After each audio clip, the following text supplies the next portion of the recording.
Muy buenas tardes, comienza el Café de Periodista de hoy martes, día 19, y como siempre vamos a presentar a los contertulios de este día para analizar la actualidad de lo ocurrido en estas últimas horas.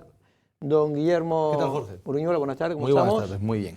También está don Pedro Martín. Don Pedro, muchas gracias. Gracias y felicidades a los tres, porque los tres son padres.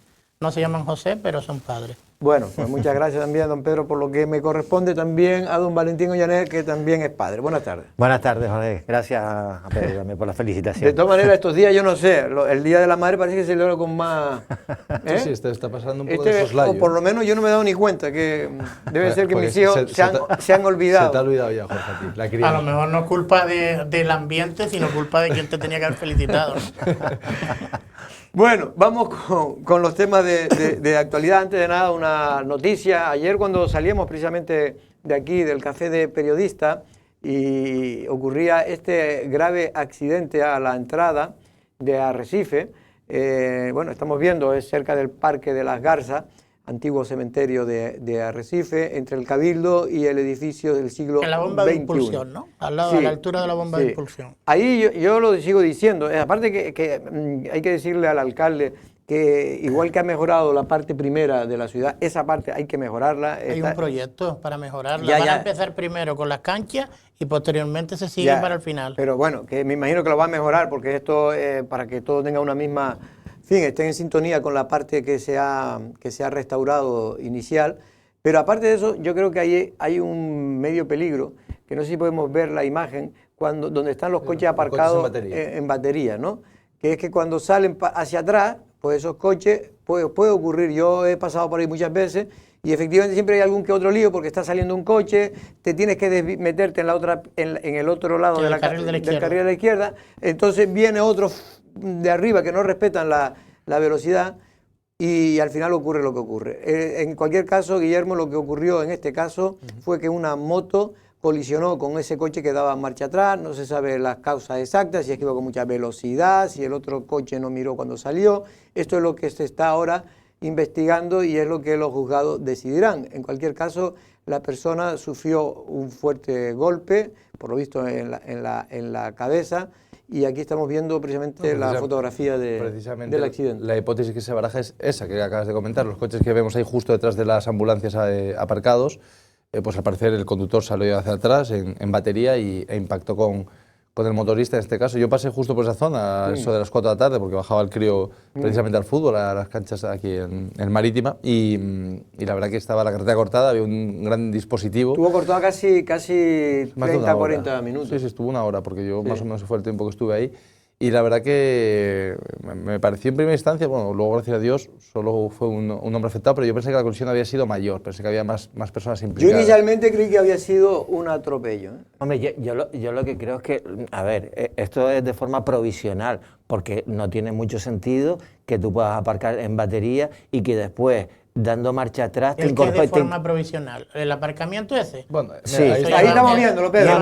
¿Llevan 10 años aparcando ahí? Sí, ¿De forma provisional? De manera provisional. De manera provisional. Pues, de forma provisional 10 años. Pero quiero decir que a ver, si es provisional y llevan 10 años... Lo que querrás decir es que en el futuro se va a anular. Tienen que cambiarlo, sí, hombre. Tienen que cambiarlo porque lo que no es lógico es que tú des marcha atrás para incorporarte a una vía que tiene una velocidad. Yo no sé a qué velocidad iba la moto, pero es que dando marcha atrás sabes que tienes menos visibilidad. O sea, lo que está claro es que no vio a la moto que venía, es un coche, es más fácil verlo, pero yo no. Yo es que de esta manera no pensé que eran eso, yo pensé que son los que estaban pegados al siglo XXI, ¿no?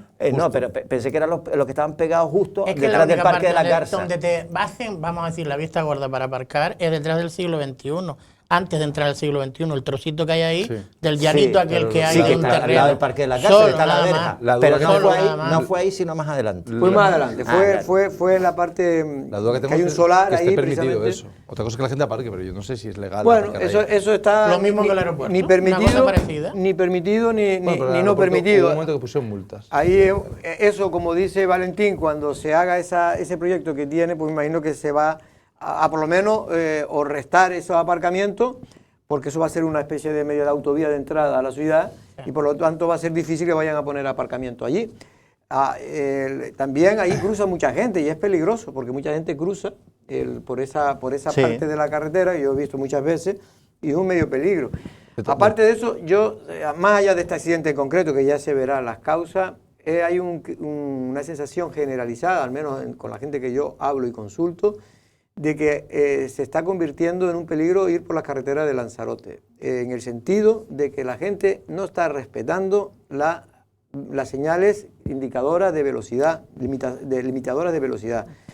La misma autovía, cada 2 por 3, que yo voy bastante, cada 2 por 3 veo posibilidades de accidente. He visto algunos, he visto yo en directo algunos, de gente delante mío. Es que en Lanzarote hay mucha siniestralidad. Sí. Hay mucha, también es verdad que es un parque automovilístico elevado. Y por cierto, fuentes cercanas al Consorcio de Seguridad de Emergencia nos han dicho que ha aumentado de manera preocupante el número de atropellos no mortales, porque hay muchos atropellos que no son mortales que no salen, los que salen son los mortales, pero hay otros atropellos, sobre todo en Arrecife, que se están incrementando. Vamos a ver. Sí, dime. No sé si vamos a ver la pieza. Sí, vamos a ver la Enrique. pieza. Vale. Vamos a ver la pieza que ha elaborado nuestra compañera Sara González. Esta instantánea recoge el accidente que se produjo en la tarde de ayer en la calle Manolo Millares después de que un vehículo aparcado en batería impactase con una moto. El motorista sufrió fuertes traumatismos y fue derivado en ambulancia medicalizada hasta el Hospital José Molina Orosa de Arrecife. Precisamente coincidiendo con este nuevo accidente, el Consorcio de Seguridad y Emergencias movilizará un plan de concienciación para reducir la velocidad en las vías urbanas, que se sitúa como el primer motivo de este tipo de accidentes. O sea, es una vía de 40 y van como mínimo, ahí van a 60, el que más despacio va, que creemos que eso. Lo que estamos haciendo es una campaña de concienciación, vamos a intentar hacer una campaña de concienciación con los 7 ayuntamientos y las 7 policías locales, que ayer se tuvo una reunión. Por otro lado, Enrique Espinosa asegura que más que la calle Manolo Millares, el punto más problemático de la zona es la curva de salida en la rotonda del Cabildo en dirección sur.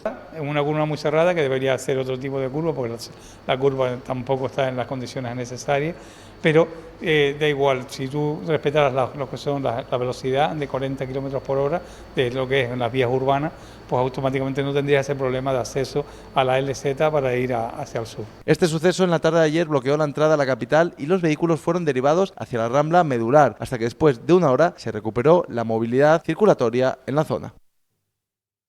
Bueno, dije Sara, la pieza la realizó Guillermo Uruñuela, pero es verdad que estaba previsto que Sara hiciera un in situ y explicara allí dónde se produjo el accidente. Hay una cosa interesante que dice Enrique, de todas maneras, Jorge, que de todas maneras tiene detectado el Consorcio de Seguridad y Emergencia que el punto negro total en esa entrada de Arrecife es precisamente la salida de la rotonda del Cabildo hacia la LZ2 dirección sur. Sí. Y además Enrique lo que comenta que... La salida y la entrada, las dos son pero sobre todo dice que la salida, porque aparte del exceso de velocidad o la imprudencia que puede tener el conductor, que también, obviamente, lo importante es que esa curva es una curva que está mal gestionada, porque es una curva especialmente curva para una salida de una rotonda, con lo cual, por el movimiento del vehículo... Es complicado. Y después porque tiene muchas salidas y entradas en esa misma... Y luego comentó también que tuvieron esa reunión de seguridad entre los diferentes municipios y comentó, no se ve en la pieza, pero mañana yo creo que podemos entrar un poco más en detalle, porque hay una concienciación o van a intentar colocar radares en los municipios. Eso por lo menos comentó. Pues yo lo único que digo es que, y lo digo a los conductores, y cada uno que haga lo que le da la gana, pero tenemos que aprender... y eso está comprobado, que en vez de ir de a 100, 120, vamos a 70, 80, las posibilidades de accidentes son mucho menores. Y en el caso de que los hubiere, las consecuencias serían mucho menores porque los coches, por suerte, están preparados para soportar accidentes de una cierta velocidad. Pero claro, ya si van a velocidades extremas, pues va a ser más complicado. E insisto, creo que se está conduciendo muy mal, a pesar de que hay muchos coches, se está conduciendo muy mal, sobre todo en la autovía.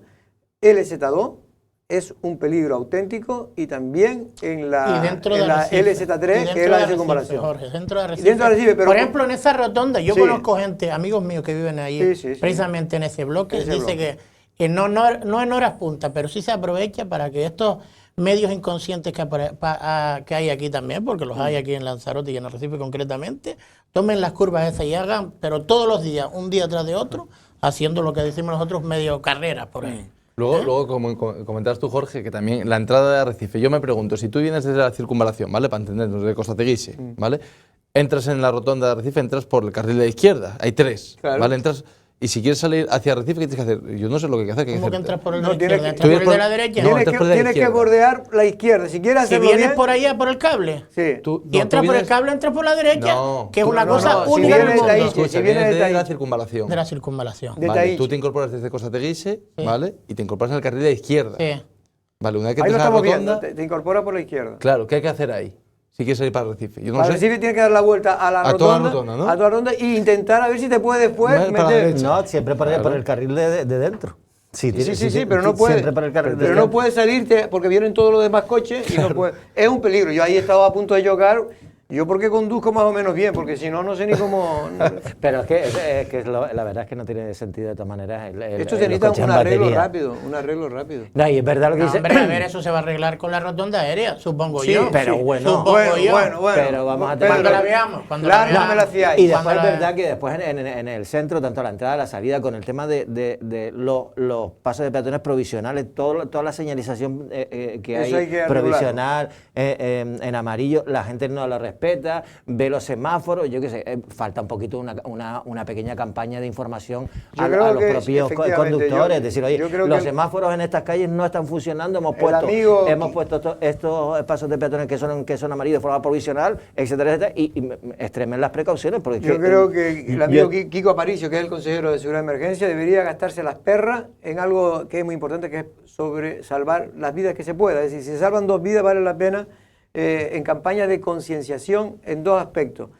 Limitación de velocidad, respeto a la distancia entre coche y coche, que él dirá que eso... Y no coger el móvil. Y bueno, y ya lo del móvil, que muchos de los accidentes están ocasionados directo o indirectamente por el móvil. Estos son 3 aspectos que se debe de incidir de manera clara por el consorcio que dirige en este caso Kiko Aparicio. Que por cierto, esa rotonda, si no estoy equivocado, creo que es competencia del Cabildo, ¿no? No es municipal, creo, ¿no? Esa rotonda puede ser... No, es del Cabildo. Es del Cabildo. Es del Porque yo Puede ser que sea del Cabildo. Es del Cabildo. recuerdo con Loli en la presidencia Sí, del Cabildo eso ya había es un tire... interurbano. ¿Eh? Es interurbano la zona esa. Claro, porque yo me acuerdo que había un tire de afloje entre el Cabildo de Dolores Corujo y el Ayuntamiento de Arciper, porque la competencia llega hasta el final de la calle Manolo Millares, pero luego ya la rotonda, con lo cual tienen que trabajar conjuntamente Ayuntamiento y Cabildo para poder solucionar esa zona. Bueno, aunque inicialmente se creía que era más grave, el accidente, bueno, al final por lo visto el hombre no está fuera de riesgo y en fin, que no hay que temer por su vida, lo cual nos alegramos. Ya veremos después cuáles son las consecuencias. Grave fue lo del accidente hoy en Sevilla. Sí, sí. Qué barbaridad. Sí, eso fue a primera hora de la mañana. Qué barbaridad. 6 personas, ¿no? Seis- Más seis fallecidos. más 2,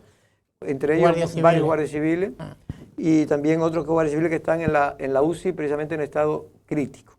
Hay que tener mucho cuidado en las carreteras. Bueno, por cierto, que la Policía Nacional, en este caso Valentín, a la Fiscalía Europea se ha interesado por esa denuncia que en su día hiciera la Policía Nacional de que de alguna manera el ministro Marlaska pues no estaba cumpliendo con los dineros que da la Unión Europea para reforzar, en este caso, las zonas de extranjería en los aeropuertos, donde, como bien sabe todo el mundo, sobre todo en los que no comunitarios tienen que ser controlados con los pasaportes. En este caso ahora se ha incrementado el trabajo porque los ingleses han salido de la Unión Europea. Los británicos.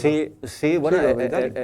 el tema se inició con esa denuncia que se presentó a los juzgados por parte de un funcionario diciendo que se había podido cometer un supuesto fraude en el sentido de que no había el número suficiente de policías o los policías necesarios en la zona de aduanas del aeropuerto, y que cuando la Comisión Europea hacía las revisiones concretas para ver si efectivamente se estaba desarrollando con la normalidad precisa, pues lo que se hacía era meter a los policías, decir que todo iba bien, decir que todo iba bien, meter a más policías, cuando la mayoría de los policías están en otros menesteres, entre ellos, por ejemplo, con todo lo que ha tenido que ver con el tema de la inmigración. Y ahora, digamos que todavía va a más el caso, porque efectivamente hay dinero por medio, hay dinero de la Unión Europea que estaba previsto inicialmente para mejorar el servicio de sí, pero aduana. no solo es el dinero, es la consecuencia que puede traer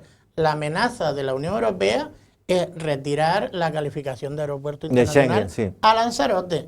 y por tanto prácticamente sería una hecatombe en Lanzarote si se perdiera la llegada de vuelos internacionales. No, y sobre todo porque ahora el 50% prácticamente del turista que llega es británico. Por lo tanto, ahora hay un incremento importante de trabajo, y yo creo que por eso surge la protesta, porque cuando no habían los británicos, todos los británicos iban, claro, pues no había tanto trabajo. Pero es que ahora se ha incrementado porque la mitad de los turistas que vienen de Lanzarote son británicos, que es el primer... Bueno, tienen que sellar el pasaporte, ese es el tema. Y mucha gente que nos estará viendo preguntará que por qué es la Fiscalía Europea la que interviene, porque al final ese dinero viene de Europa, de fondos FEDER, claro, y entonces Europa quiere saber si esos fondos se utilizan de manera correcta o si se han malgastado o se han derivado para otras cosas que no son su cometido. De todas maneras, estas cosas suelen quedar en nada. No, de todas maneras, las consecuencias no deberían ser, en cualquier caso, para el propio aeropuerto de Lanzarote, sino para quien tiene las competencias en esta materia, que efectivamente, de entrada, la policía y su jefe, en este caso, que es el ministro del Interior, el señor Marlaska. Pero que entre las consecuencias puede estar, como ha dicho bien Pedro, que te quiten la calificación de zona Schengen y que no puedan venir aviones de otros países que sean de Europa. Pues me parece que es que, vamos, o sea, evidentemente sería acabar con la economía de la isla. Y después, yo creo que lo más grave, más allá de esto, que puede tener sus consecuencias graves, es que Lanzarote, lo venimos diciendo, ya estábamos escasos de policía. Con el fenómeno de la migración se está derivando recursos de la policía. Ya el aeropuerto tendría que haber tenido, por el ratio de número de pasajeros, una comisaría propia. Eso significaría que 20, 25 policías estarían ya destacados solamente para el aeropuerto. Nos quitan recursos, y el propio secretario regional de la Conferencia Española de Policía Nacional nos decía precisamente en el programa Las Voces de la Mañana de hoy, creo que fue, nos decía que efectivamente faltan efectivos. La falta de personal en Arrecife, tanto en Arrecife y Fuerteventura, es notable, ya que los efectivos que se hicieron en su día son para una plantilla, digamos, una demanda de la sociedad que en aquel entonces, hace 30 años, pues no es lo que está ahora. Pero estos efectivos solamente cubren lo que es la hora diurna. Por la noche, cuando viene el problema, que hay que traer funcionarios de la plantilla local de Arrecife para prestar custodia a los inmigrantes. Y ya han habido, entonces voy a hacer un apunte, sobre ciertos conatos de agresiones entre los internos, porque no hay que olvidar que vienen de diferentes nacionalidades, y eso a veces crea un poco de tensión. Con 2 efectivos, 4 efectivos para 300 personas, usted me dirá cómo la policía va a hacer frente a eso.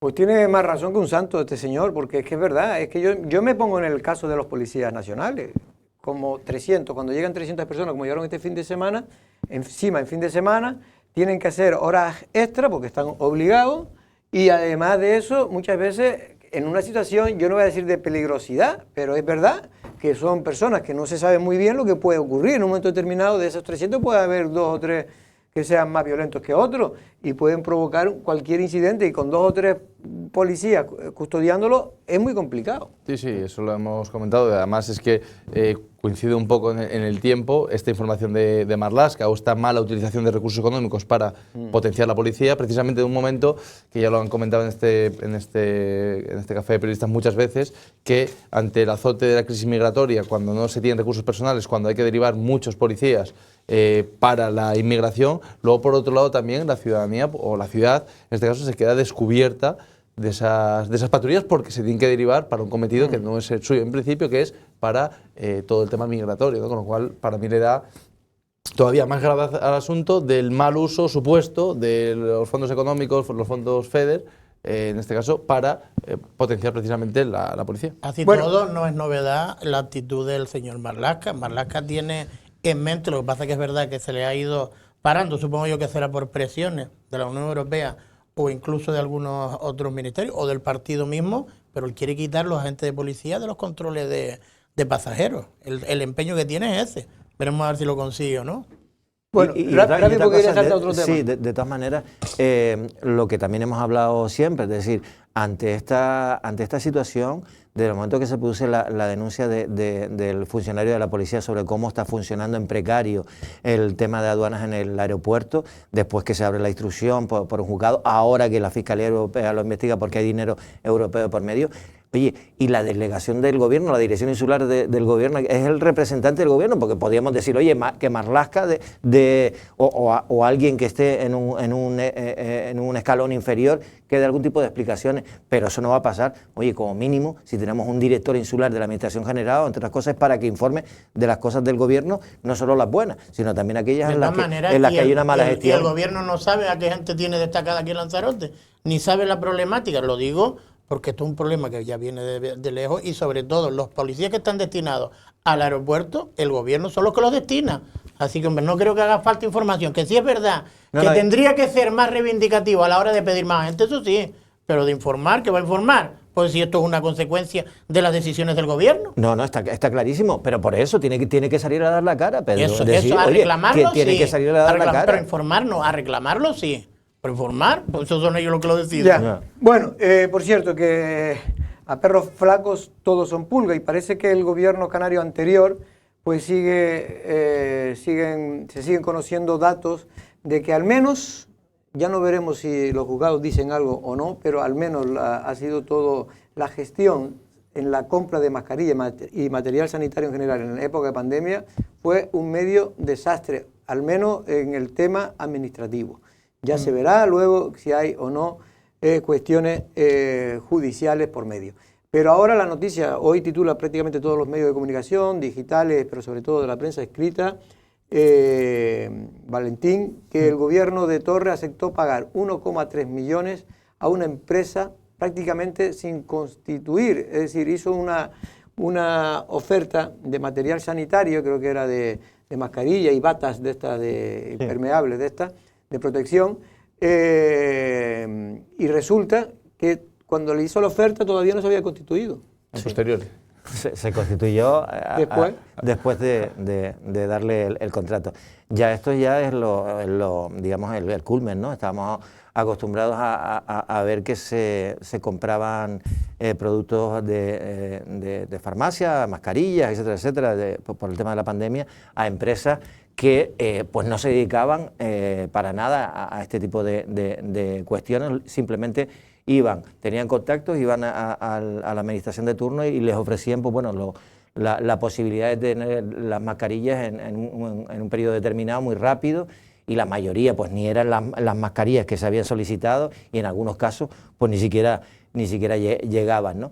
Pero ya encima, que es que lo contrates a una empresa que ni siquiera todavía se había constituido, y me parece que es que ya... constituyó, creo que el día antes, ¿eh? El día antes. No, primero mandó la oferta.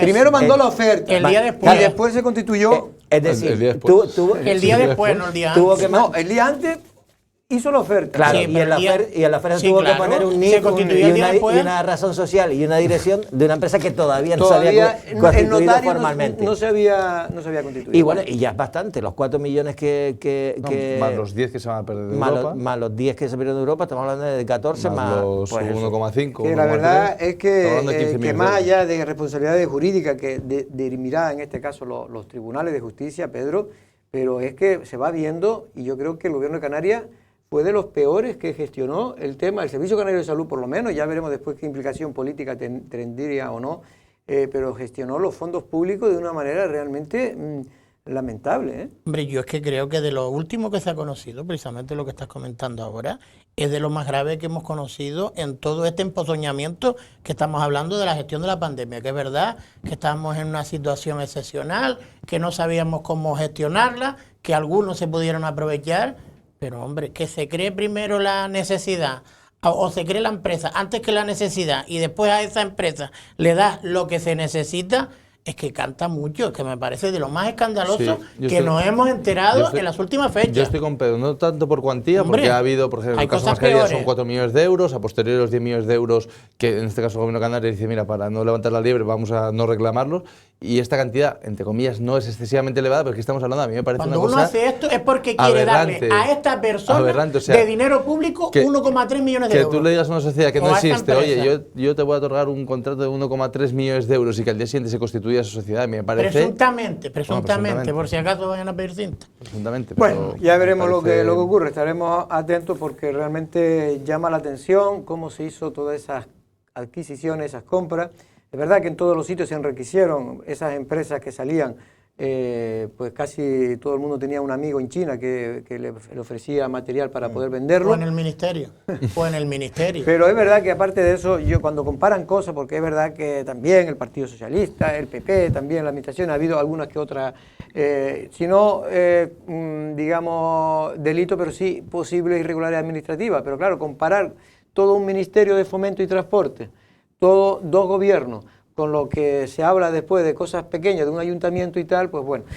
Por cierto, que ayer yo creo que era un día bueno, al menos así lo creemos en esta casa, para el campo de Lanzarote, para los viticultores, para los bodegueros, para el paisaje, para los ciudadanos que tienen una propiedad antigua en ese paraje de la Jeria. Y es un día bueno porque por fin un gobierno desempolva el borrador del plan especial de la Jeria que la anterior administración del Partido Socialista en Lanzarote ocultó, dejó, abandonó en una gaveta, y a pesar de que el sector vitivinícola y bodeguero a través del Consejo Regulador del Vino venía exigiendo su aprobación. Ahora el gobierno de Osvaldo Betancor, estamos viendo en imagen, ha logrado sacar adelante al menos el avance, porque esto simplemente es una especie de documento avance para que todo el mundo ahora empiece a estudiarlo, a presentar las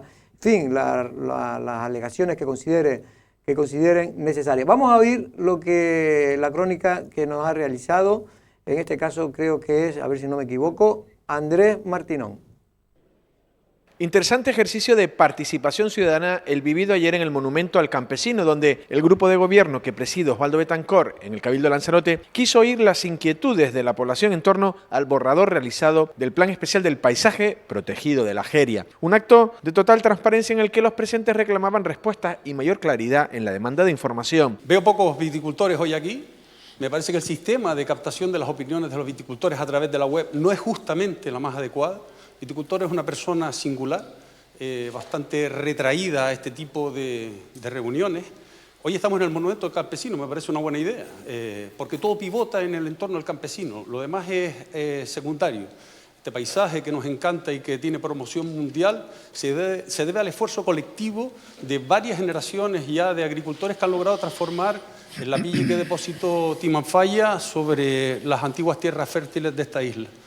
Entonces, claro, yo creo que con todas las buenísimas intenciones que el Cabildo tiene, y es de respetar las acciones que está tomando el Cabildo, nadie se había tomado tanto interés en gestionar la promoción del documento de ordenación de la Jeria con tanta contundencia como lo están haciendo ustedes, pero creo que habría que darle una vuelta a la opinión del viticultor. Es verdad que lanzamos a través del portal web lo que la herramienta legal te da para tener una primera toma de contacto con la ciudadanía. Ya lo dijo el consejero, prácticamente todas las alegaciones se incluyeron.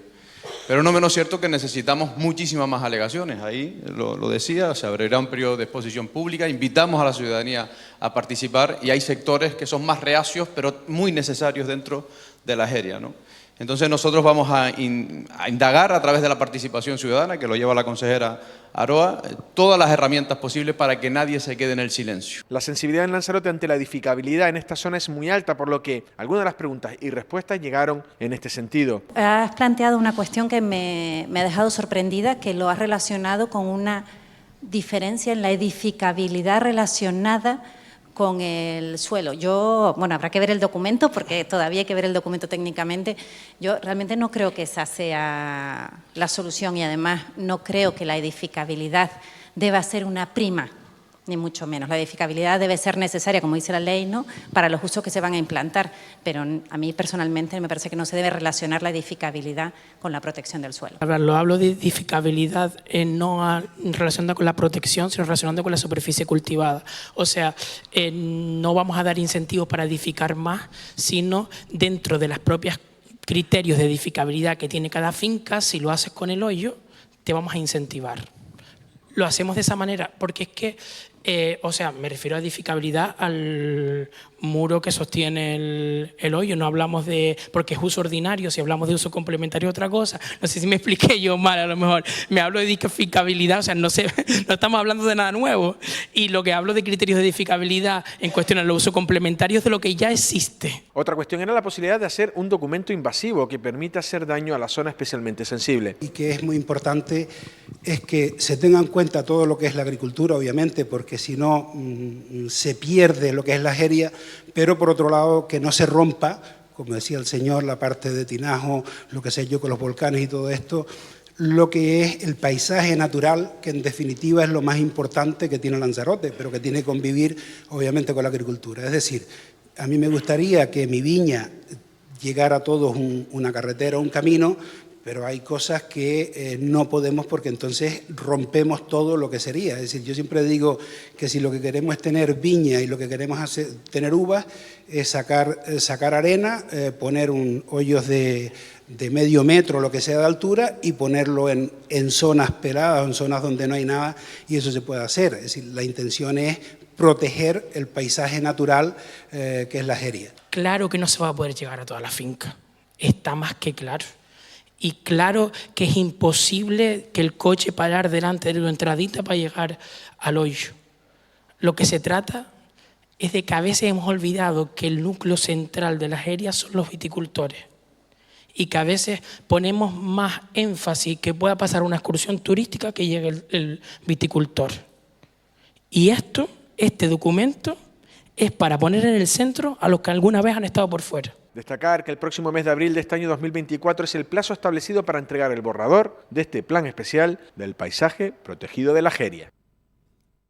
Bueno, pues Valentín, no sé lo que piensas tú, pero creo que es un adelanto. Queda todavía mucho camino por recorrer, queda muchas trabas, porque ya verán ustedes que en el debate pues cada uno tendrá su opinión, gente que coincidan en que bueno, que lo importante es, como bien decía para mí Suso, es el viticultor y la bodega, es decir, no nos engañemos, ese paisaje existe porque lo hizo la mano del hombre, se mantiene todavía a día de hoy porque ha sido un círculo vicioso positivo, en este caso virtuoso, en el sentido de que se ha unido un buen trabajo de los primeros que mantuvieron el paisaje, que eran los agricultores con mucho esfuerzo, y ahora estos viticultores se han visto reconfortados de alguna manera porque por fin las bodegas han logrado sacar un buen rendimiento al vino, hoy está en un posicionamiento importante en el mercado y se ha hecho rentable lo que casi nunca fue rentable, lo que los agricultores pusieron ahí lágrimas y sudor para poder sacar adelante lo que hoy es ese paisaje, que mucha gente cree que nació solo. Hombre, los que no hacen nunca nada, esos no se van a equivocar, claro. Eso es evidente. Y bueno, y en los últimos 4 años del Cabildo de Lanzarote no se ha hecho nada en esta cuestión del Plan Especial de Jeria, ni en general en todo lo que tiene que ver con el planeamiento y el territorio. Más al contrario, lo que han hecho es poner piedras en el camino. Yo de entrada me parece, alabo y aplaudo que por lo menos este instrumento esté caminando y sobre todo estamos viendo que hay transparencia, que desde el documento primario que es que te queda todo bastante camino porque esto hasta el 2026 según el cronograma, porque alguien le preguntaba en esta intervención sobre el hecho de que los viticultores efectivamente en una página web y tal, pues a lo mejor no hay gente que tenga las herramientas suficientes, pero es que lo único que se está haciendo es cumpliendo con el cronograma que te dice la Ley de Ordenación del Territorio que tienes que hacer para aprobar un instrumento de planeamiento en un paisaje protegido y que ya sabemos que pasa por aprobar un alcance, después eso va a un avance, aprobación inicial y aprobación definitiva. Y en medio de cada uno de esos trámites hay que exponerlo a exposición pública y responder a las alegaciones que se presten. Si me permite, incluso, Valentín, espérate un momento, un segundo nada más. Incluso, por ejemplo, cuando el viticultor inicial que le preguntaba por el tema de bueno, que hay viticultores que no tienen acceso a la página web o que a lo mejor no controlan, efectivamente que es verdad, el tema hubo un compromiso del consejero de Jesús Machín de ir al Consejo Regulador y tramitar con el Cabildo las alegaciones que quieran presentar los agricultores, es decir, facilitar en todo momento. Y eso tampoco es una cuestión que esté dentro del cronograma, pero me parece que es positivo y hay que alabarlo. Y contentar a todo el mundo en este tipo Yo soy de los que creo que una teoría un poco loca que tengo yo, Pedro, pero es que este tipo de cosas, si se quiere contentar a todo el mundo, sale un mal documento. Normalmente hay que contentar al menos gente posible, sino al interés general, que es salvar la Jeria y intentar procurar que sea un espacio, en este caso no solo, porque esto es un paisaje agrícola, por mucho que sea protegido, al fin y al cabo es un paisaje agrícola hecho por el hombre. Lo que quiero decir que lo que hay que darle protagonismo, hay que darle protagonismo a los viticultores. No, y de hecho cuando también... el viticultor pide que tengan acceso a la finca, es que no estamos en el siglo... Cuando se empezaron a plantar en el siglo pasado, en el siglo pasado no, porque esto viene de más todavía, esto tiene más de 150 años, la Jeria. Lo que quiero decir con eso es que si hay que poner unos caminitos bien hechos para que no rompan, para poder llegar a las partes por detrás que nadie ve y que están abandonadas, pero que en su día se cultivaron, porque antes el hombre del campo hacía, vamos, maravillas, ¿no? Y esfuerzo, pero ahora ¿quién está dispuesto a hacerlo? A ver, Pedro, ¿tú querías comentar algo? Sí, yo lo que quería comentar es que precisamente lo que comentó el consejero, que decías que dijo al final, que creo que es en esencia lo que pedía este señor que intervino, dices tú, en primer lugar, es lo que tenía que haberse hecho en un primer momento. Digo, para acercar el documento, para los que no soy, y yo me voy a incluir porque yo también soy medio tronco en tema y tampoco tengo mucho interés con el tema de las nuevas tecnologías, pues acercar ese documento a la gente y meterlo dentro de este procedimiento, que yo estoy de acuerdo totalmente, es que este grupo de gobierno está haciendo muchísimo más de lo que hicieron los anteriores, que no está previsto, que no es preceptivo legalmente, pero me parece buena idea que esto que se va a hacer ahora, que es lo que pedía este señor interviniendo, se hubiera hecho en el primer momento y no en este segundo. Pero fíjate, Pedro, sí, pero se puede hacer en cualquier momento, pero fíjate que estamos con el documento. Todavía tienen dos oportunidades. Dos oportunidades. Pero era lo que pedía este señor. Sí, no, pero cada uno puede pedir lo que quiera y además ten tiene en cuenta razón. que lleva el informe de impacto ambiental, que lo va a hacer ahora el propio Cabildo, porque lo que se dijo también en esta reunión, lo dijo el consejero, es que en el próximo pleno del Cabildo, en el del mes de abril, se va a aprobar el informe medioambiental sobre este borrador inicial del plan de la Jeria, este documento inicial, y también se van a aprobar los componentes y el nombramiento del órgano medioambiental, que van a ser 2 medioambientalistas, 2 juristas y un arquitecto. Y entonces, después de que se llegue a ese documento, que es el alcance, vienen alegaciones, vienen las alegaciones, porque ahora lo que ha sido realmente es darlo a conocer, que efectivamente a lo mejor aquellos que no tienen instrumentos habría que dárselo. Pues bien, me parece que estamos en el inicio, o sea que no hay tiempo. De todas maneras, este borrador es un gran paso porque yo en el tiempo que llevo aquí en la isla de Lanzarote me he cansado de escuchar lo importante que es el Plan Especial de Jeria, lo importante incluso que es el PIOT, que son documentos del año algunos 91, de hace más de 30 años, absolutamente que no casan con la realidad de la isla de Lanzarote, y más allá de que sea un procedimiento que tardará años en salir adelante, pero ya este borrador es por lo menos una demostración de intención, de decir, oye, queremos sacarlo adelante porque es importante. De hecho, el otro día Óscar Noda, que por cierto creo que no estuvo en la presentación, estuvo aquí en la televisión por otro motivo, y hablamos un poco de la electrificación de la zona, y él me decía, es que necesitamos el Plan Especial de Jeria, dice, porque necesitamos un escudo jurídico para saber qué hay que hacer. Bueno, vamos precisamente a hablar un poco, para contarnos un poco de qué va este plan, qué se pretende, qué objetivo, y sobre todo cuáles son las líneas maestras que luego se podrán modificar a lo largo del proceso de aprobación, que todavía digo que ni siquiera hoy no es ni siquiera la aprobación inicial. Hoy simplemente es un borrador para sobre este hacer lo que puede ser el futuro Plan Especial de la Jeria. Que entre ustedes no puede cambiar mucho del que ya se aprobó en 2010, que era un plan que contentaba a todo el mundo, menos aquellos que tenían propiedades, casas, que entendían que no se les permitía en un futuro para que sus hijos pudieran mejorar esas fincas, pero sobre todo esas viviendas. Vamos a hablar con el consejero de Política Territorial del Cabildo de Lanzarote, don Jesús Machín Hijo.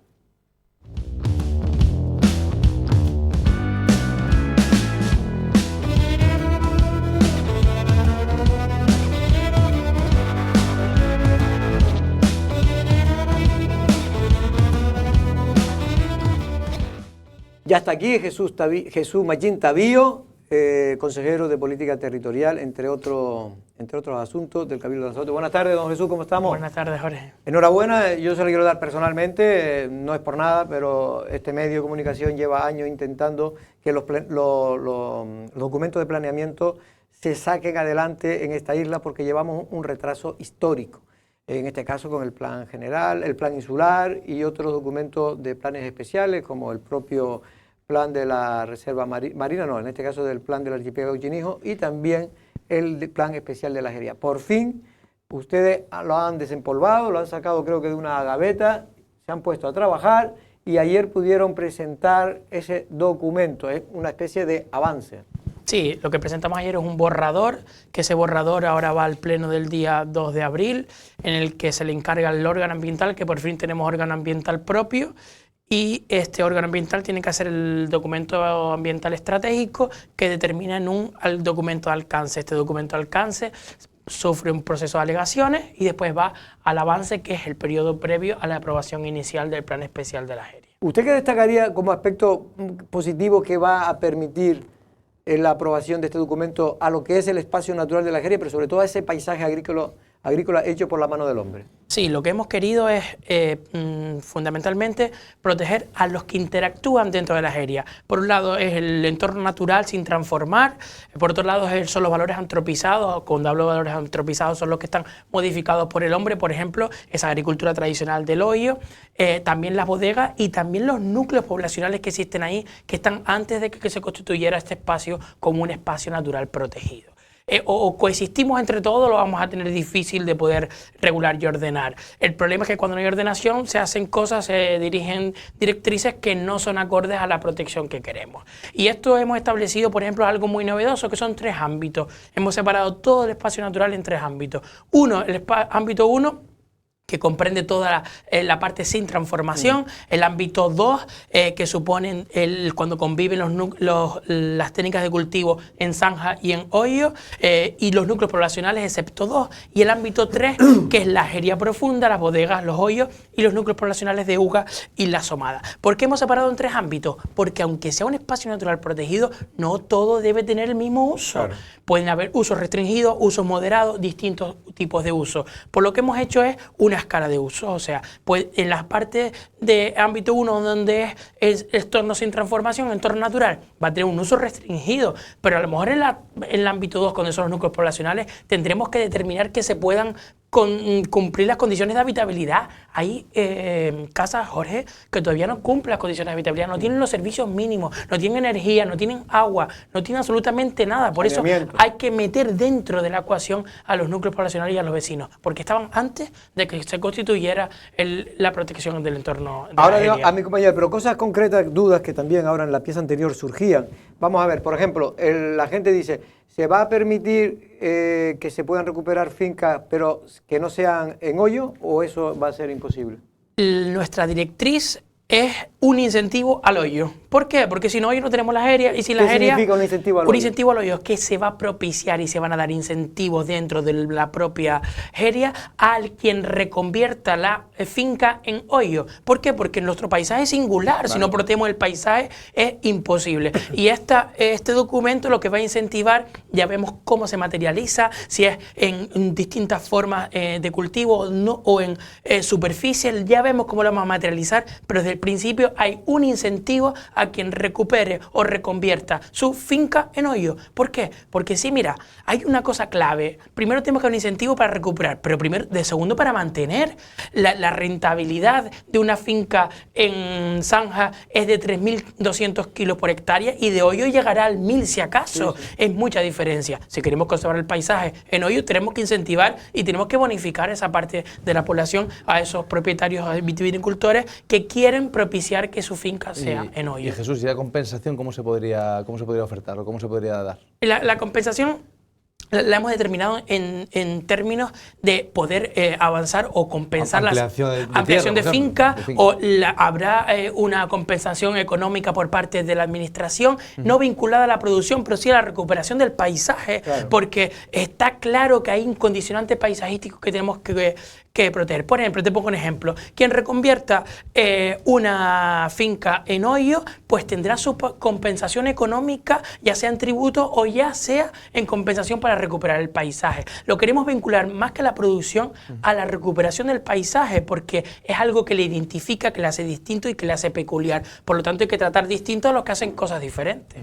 Tiene sentido, consejero. Lo que pasa es que, claro, también la competencia iba a ser, quiero decir, los que tengan en zanja o en línea, si estamos hablando de que casi triplican el beneficio, y después incluso hasta las mismas bodegas tirarán de aquellas producciones que sean digamos, más solventes o tengan mayor producción de uva que la de los hoyos en un momento determinado. Entonces, el incentivo tiene que ser lo suficientemente potente como para que el agricultor no diga, oye, pues me voy al hoyo y paso de plantar en zanja, ¿no? Sí, los bodegueros han tenido que ir fuera de la jeria porque se ha perdido superficie cultivada en la jeria. Yo estoy seguro que van a comprar toda la uva que se produzca en la jeria. Pero sí es verdad que el incentivo debe estar acorde a lo que vamos a proteger. ¿Qué vamos a proteger? El paisaje protegido de la jeria.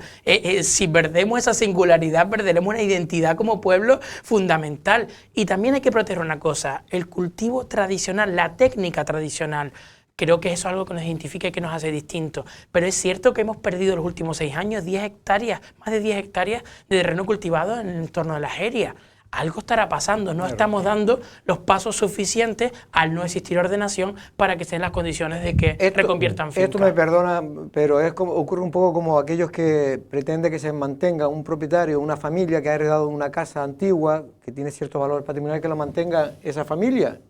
Oiga, y luego el de al lado hace un edificio. Oiga, algo tendrá que recibir algún tipo de ventaja esa persona, porque es muy fácil decir, como yo he oído a muchos ecologistas, que se mantengan todos esos hoyos. Me gustaría verlo a ellos trabajando. Es que eso cuesta mucho. Se pierde la tradición porque ya los hijos están en otro tema. ¿Quién va a mantener ese paisaje de aquí a 30 años? Es que si no se dan realmente se propicia con las normativas necesarias para que la gente siga viendo una pequeña rentabilidad, se abandonará. Y ahora lo que se está haciendo es que mucha gente con un criterio normal están plantando fuera de lo que es el espacio de la jeria porque la uva es igual de calidad, más o menos. Jesús, y comentaste antes en tu primera intervención los núcleos poblacionales y me pareció entender de que había 2 que no están contemplados. Me gustaría saber cuáles eran y por qué. Porque están en los vértices de lo que es el alma de la jeria. Uno es la uga y otro es la somada. Si te fijas, son los 2 vértices que ya empiezan los hoyos dentro de la jeria. Esto lo hemos, se quedan al margen. Lo hemos metido en el ámbito 3. ¿Por qué? Porque tendrán un uso más restringido que el resto, ¿no?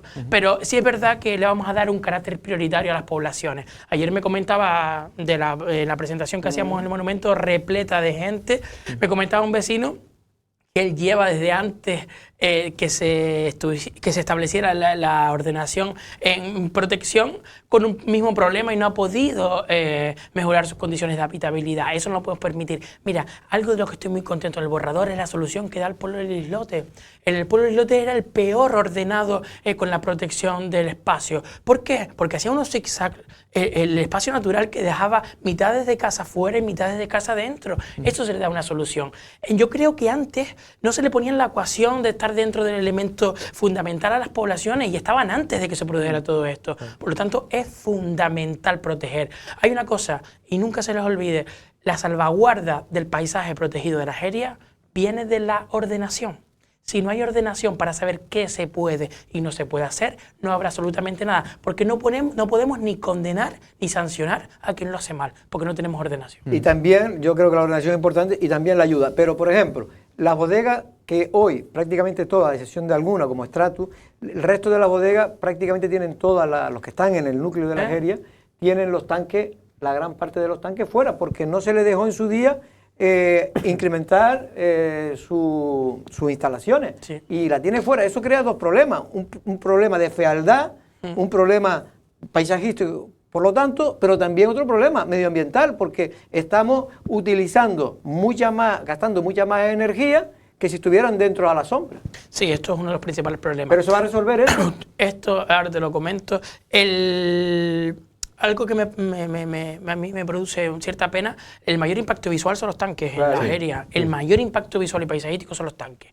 Yo no entiendo a quién se le ocurrió la idea de que nunca se pueden soterrar. Aquí se le va a dar cobertura para soterramiento. ¿Por qué? Porque es incongruente una cosa con otra. O sea, queremos proteger el paisaje impoluto, pero le ponemos unos tanques que son armatostes por todos lados, que suponen un impacto visual y paisajístico enorme, y no le damos solución. Mira, hay que considerar a las bodegas como lo que son unos equipamientos estructurantes. ¿Qué decimos de esto en urbanismo? Son los que dan sentido a todo el engranaje de las aéreas. Si no hubiese bodegas, no habrían quien comprase la uva de las aéreas. Claro, sí. Entonces, funcionan como un servicio esencial y como eso hay que tratarlo. Hay que darle las condiciones perfectas para que se desarrolle. Ojo, no supone un aumento de edificabilidad por ningún lado. El soterramiento es una cuestión de necesidad más que de otra cosa. Y lo que hemos hecho es darle cobertura a ese asunto y tratarlo como un elemento, como un equipamiento estructurante que, ojo, forma una función fundamental dentro del parque. Si se fijan, de la carretera del Z30 es como si fuera su columna vertebral toda la bodega, y funcionan como eso, como un elemento esencial. Y ojo, hubo un tiempo que las demonizaron, pero ahora queremos darle el realce y lo que suponen dentro del parque protegido de las aéreas. Ahora te dejo, Valentín, pero sí me gustaría, por ejemplo, en el tema de la bodega, que como bien dices tú, aquí lo hemos dicho, pues es evidente que es el corazón de las aéreas, junto con los viticultores, son los que mantienen este paisaje, porque si no fueran por ellos, si no existieran bodegas y no existiera... No tendría sentido el paisaje, no sería muy sentido. bonito, pero Hombre, hubo una teoría, como dice muy bien Jesús, de alguna gente de izquierda y tal, que decía que lo mejor era quitar la bodega de allí y ponerla en Playa Honda, ponerla tal. De verdad, hemos llegado a una situación de verdadera estupidez. Usted va por La Rioja, ¿dónde están las bodegas? No, las bodegas las pones en Logroño, en mitad de Logroño. Es que de verdad, bueno, pero en cualquier caso, me gustaría saber también si en este caso se va a permitir, ese plan permite que haya más bodegas o solo se recogen las que están ya. Nosotros estamos dando cobertura jurídica a lo que hay, no podemos predecir lo que hay en un futuro. Vale. Es muy complicado ampliar las aéreas. Yo, en mi opinión personal, lo que hay está y es lo que vamos a regular y a ordenar. Incluso vamos a intentar encajar todo lo que hay, porque al final es patrimonio cultural dentro de las aéreas. Ojo, la mayoría de bodegas son elementos protegidos culturalmente, son BIC a los que los propios propietarios le han dado un realce y han tenido unas circunstancias difíciles para rehabilitarlo. Por lo tanto, nosotros vamos a ordenar y a regular en función de lo que tenemos, que es lo que tenemos que dar, seguridad jurídica. Yo ayer cuando comentaba este tema de las bodegas, de esos usos ordinarios, de esos usos complementarios y demás, decía que de la viabilidad de las bodegas puede ser el futuro de las aéreas. ¿Por qué? Porque el uso ordinario ese de transformación y comercialización de la uva son ellos los principales actores, y con los viticultores. Si no tratamos bien viticultores, bodegueros, al entorno y a los vecinos, la aérea morirá de éxito. Por lo tanto, la mayor salvaguarda será ordenar todos esos usos en función de sus circunstancias.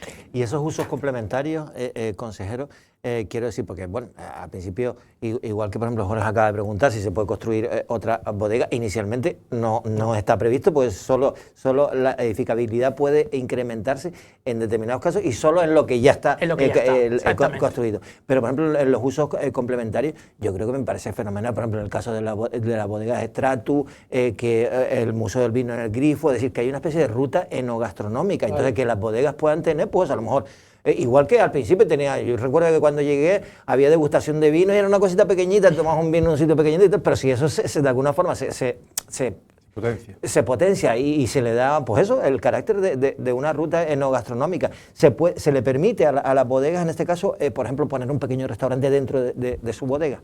Esto no lo prohibimos ni lo ponemos nosotros. Hay una ley del suelo que establece en el artículo 61 cuáles son los usos complementarios a cualquier actividad principal, en este caso, que es la agrícola, ¿no? Siempre tienen que estar concatenados el uso complementario al uso ordinario. pero está más que claro, lo dice la ley y contra la ley no podemos ir, y yo también estoy de acuerdo que debe de haber un uso complementario, en este caso restauración, o debe cualquier otra índole, el cultural, por ejemplo, cualquier museo del vino o cualquier museo en otras circunstancias. Tenemos que ser atractivos el situarse en la Jeria y desarrollar tu actividad principal, ojo, que es la agricultura, ¿no? Pero sí es verdad que a veces ha demonizado ciertas cosas, yo creo que lo hacen con mucho respeto y con mucha... incluso responsabilidad. Ahí se pueden celebrar enlaces matrimoniales y lo hacen con la mayor garantía. Yo creo que la función, para que no se pierda, ojo, porque hay que recordar que la actividad principal, la agricultura, es deficitaria. En Hoyo es deficitaria. Por eso estamos hablando de compensar. Y entonces en esa compensación también están esos usos complementarios que les implica la ley. Efectivamente, yo creo que es muy importante porque hubo un momento determinado que por ir contra una bodega determinada, valga la redundancia, se trató de demonizar el tema de la bodega y se veía mal que alguien tuviera una actividad complementaria.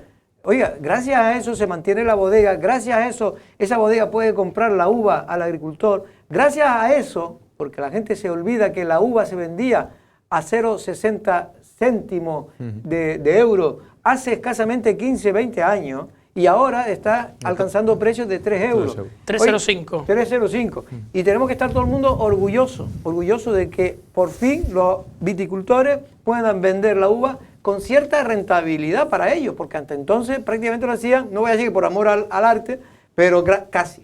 Exactamente, yo creo que es fundamental ordenar y es una...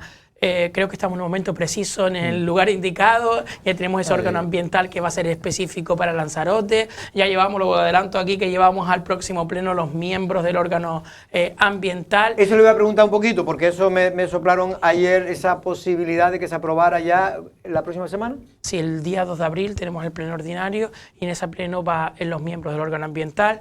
¿Y tiene ya los nombres y todo? Tenemos pensado, ahora ya tenemos reunión con el socio de gobierno para ponernos encima de la mesa y estarán entre juristas, ambientólogos, geógrafos y arquitectos. Son de la rama que pueden informar sobre los proyectos y planeamientos que nos van a venir y creo que es de orgullo, era el único cabildo que faltaba. El único cabildo que faltaba por tener su propio órgano ambiental. Esto viene ya de la época de Pedro Sanginés, que no lo pudo sacar, lo intentó, pero estaba en minoría y no logró poner de acuerdo al resto de fuerzas políticas.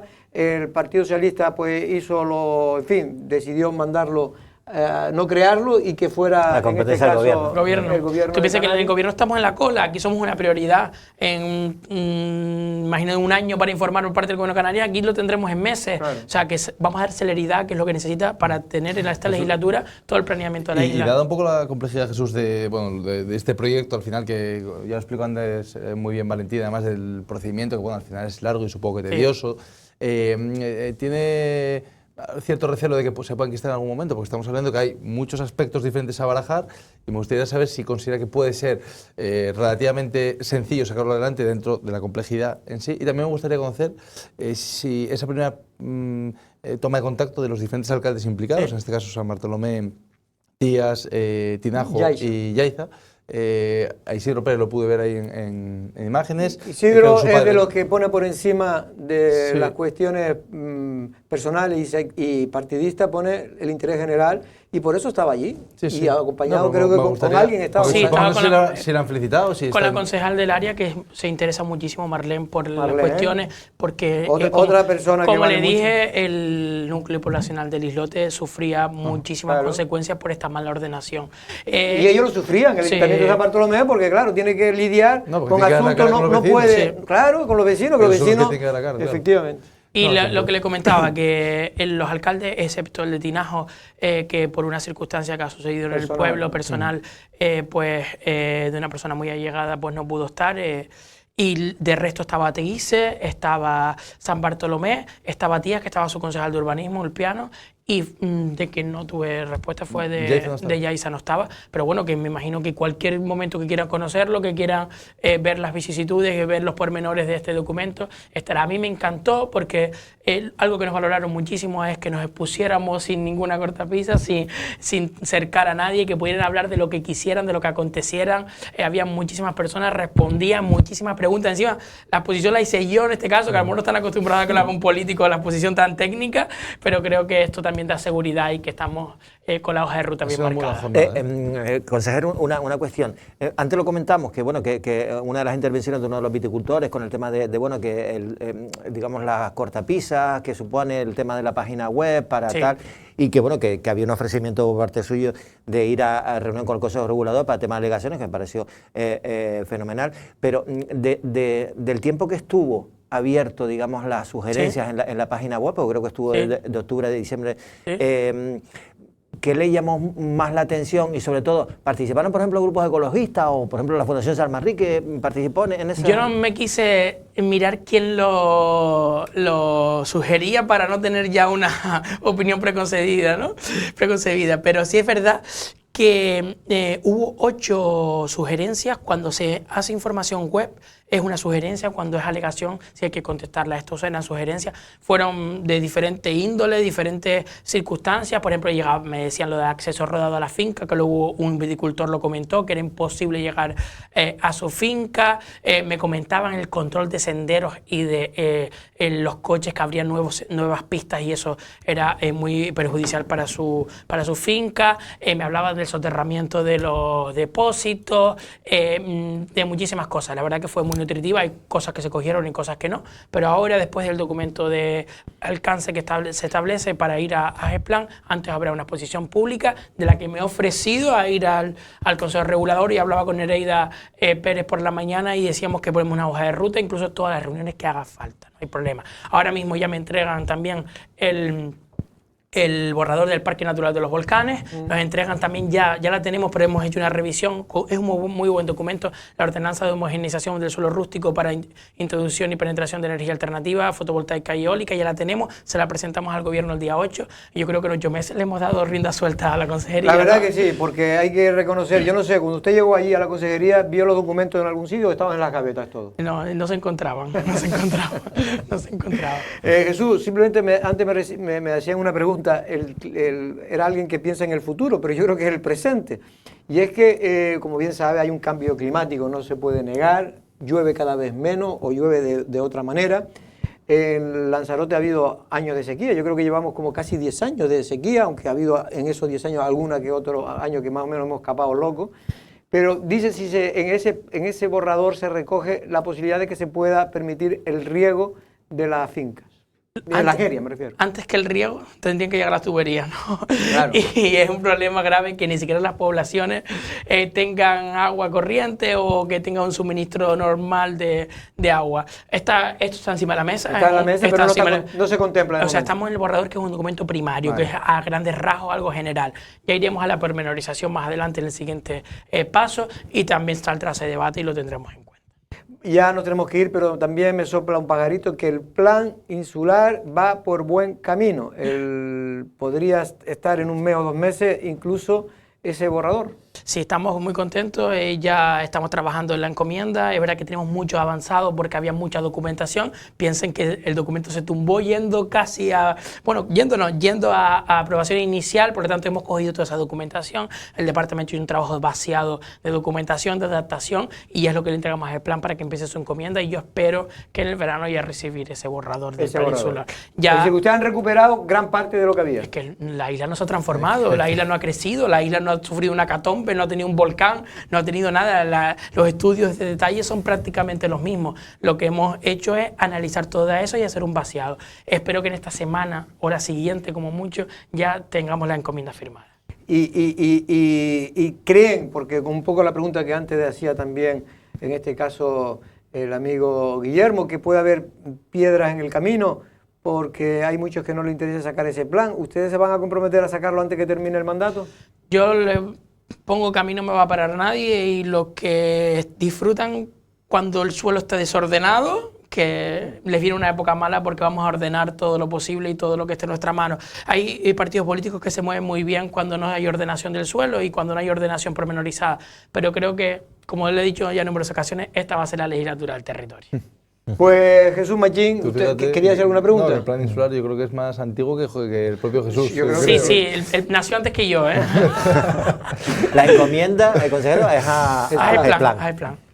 Pues Jesús Machín Tavío, consejero de Política Territorial, enhorabuena porque sé, y me lo comentan muchos trabajadores de la casa, que usted ha llegado ahí, lo ha puesto no firme, pero sí a trabajar a todos ellos que ya estaban con ganas de hacerlo porque llevaban unos años que la verdad que entre la pandemia y que tampoco hubo mucho empeño en esa casa por sacar la documentación, sino más bien por tirarla abajo, porque hay que decirle las cosas como son. El plan especial de la Algeciras no se movió ni un solo papel en los últimos 4 años de la época del gobierno del PSOE, y en el plan insular no solo no se movió un papel, lo que hizo fue al final del mandato enterrarlo y anularlo, lo que había hasta entonces. Lo dicho, muchas gracias. Muchas gracias a ustedes. Nos tenemos que ir, Valentín, muchas gracias también. Guillermo. Jorge, buenas tardes. También, por cierto, que vienen lluvias para el fin de semana. Qué raro que se acerca la Semana Santa y llueva en Lanzarote. Y mira que llevamos tiempo con época. Si antes dices que no llueve. Sí.